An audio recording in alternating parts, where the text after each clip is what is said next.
So urinary leakage is a kind of, involuntary loss. Patient doesn't want and it is coming out by its own. So it's a problem, it's a disease.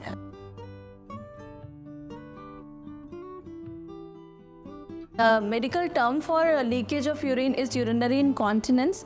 That means that patient is not able to hold urine and there is involuntary leakage of urine. So voluntary words that patient wants to pass urine, patient is going to the loo, removing her clothes and then sitting on the toilet seat and passing urine. That's she or he wants to pass urine. That is a voluntary part. But if it is coming by its own, it's involuntary, the urine coming out. So that's a kind of, that's why it is called leakage. So it's an abnormality, and the other term used for this urinary leakage is urinary incontinence. It is a medical term.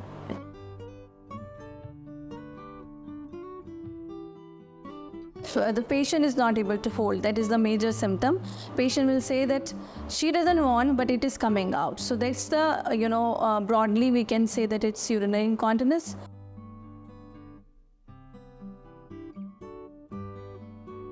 Incontinence is pretty much common in women. So in Indian population, we don't have major data, but whatever studies we have, we can see there is a very high incidence, or you can say prevalence. So it could be as high as 20 to 30% in whole the population.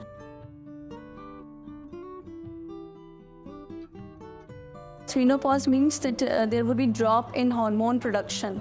And these hormones are actually very important for maintaining the strength of the tissues we are having. Sometimes what happens that whatever support is left out, that will work as a kind of because of this some kind of compensatory mechanism.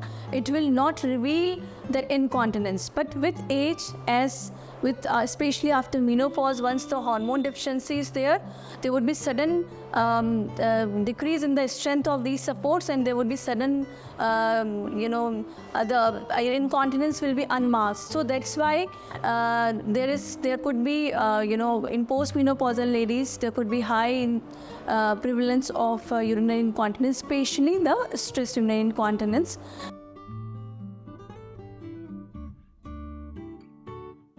After menopause, every lady is not gaining weight, so it's a kind of myth, I should say. But whatever could be the reason, if there would be weight gain, so there would be extra fat in your intra-abdominal organs, and that will because of that there would be your intra-abdominal pressure is always high. So you will reach that threshold of intra-abdominal pressure very easily, which can create leakage.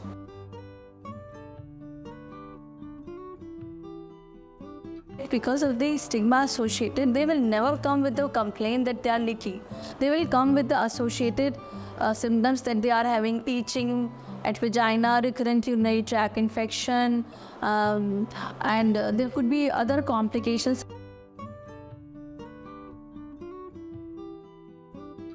It's not only the dietary change, it's also the fluid intake, which is very, very important. So sometimes, that's why we ask patients to maintain bladder diary, which is a kind of investigation which patient can maintain at their home to understand that how is their drinking pattern. And it should be in distributed form. It shouldn't be that in morning they are drinking 1 liter and next hours they are not drinking anything, because long hours of gap also produce concentrated urine, which will irritate bladder.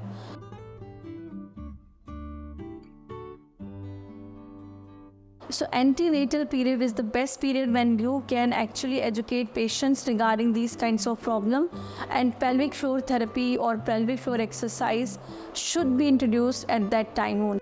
Any incontinence, any type of incontinence, I must say that even dry overactive bladder, once the patient is going frequently, it's unusual. It's not that you are having that frequency you are having before. If it is changing with time, it is abnormal. So even for that, even if it is not incontinence, you should seek doctor help.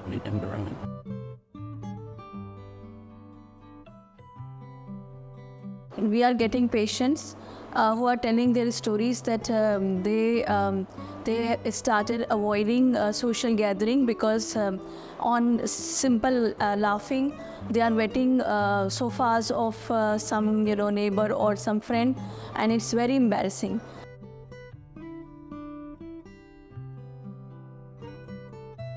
So I also want to share, there are a lot of myths.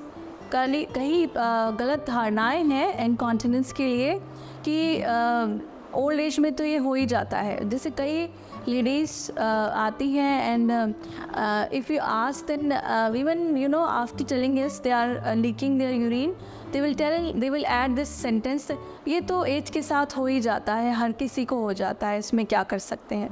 So I just want to convey this thing, whatever actually deteriorating your quality of life is abnormal. सो इसको accept नहीं करना है. Specially ये भी एक गलत धारणा है कि they are only hi fi managements are available, so they have that fear कि अगर मैंने बताया तो डॉक्टर फिर मुझे कोई सर्जरी बता देंगे और समथिंग. सो ये भी बहुत गलत धारणा है. अगर आपने बहुत अर्ली स्टेज पे बता दिया तो दवाइयों से या एक्सरसाइज से बहुत कुछ चीज़ें जो है वो आपकी होल्ड की जा सकती हैं, रिवर्ट बैक की जा सकती है, ना कि आपको एकदम लास्ट रिसॉर्ट की ज़रूरत पड़े. सो ये बहुत इम्पॉर्टेंट है समझना कि ये एक एबनॉर्मल चीज़ है और इसको एक्सेप्ट ना करें और डॉक्टर से आप इसको डिस्क्लोज़ करें. एंड दे आर जैसे बहुत सिंपल लाइफस्टाइल मॉडिफिकेशन, आपको अपनी जीवन शैली चेंज करनी है, पीने का अपना तरीका चेंज करना है. उससे पहले कि जब आप लीक करें आप यूरिन पास कर लें, कैसे आप अपना इंटरवल मैनेज करें, किस तरह से आप, तो बहुत सारी चीज़ें हैं जो आप अगर डॉक्टर से शेयर करेंगे तो डॉक्टर आपको हेल्प कर पाएंगे, रादर देन आप जो है कि you are just hiding this ailment. So what I will say that you should come up, don't suffer, seek help.